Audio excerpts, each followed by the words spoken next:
Maaş hardan gəldi, hara getdi, heç bilmirsən? Bu sadə qaydalarla xərclərinə necə nəzarət etməlisən öyrənəcəksən. Əvvəlcə bil ki, əlində nə qədər pul var və nələrə mütləq pul xərcləməlisən. Məsələn, yol, yemək, kommunal kimi vacib xərcləri mütləq qeyd et.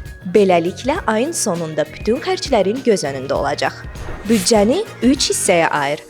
Vacib xərclər, istəklərin və yığacağın pullar.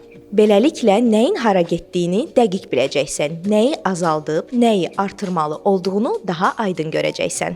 Əlinə keçən hər məbləğin ən az 10%-ni kənara qoy. İlk baxışda az görünə bilər, lakin hər ay etsən, sonda yığılan məbləğ heç də az olmayacaq. Hər şeyi kağızda yazmaq çətindir.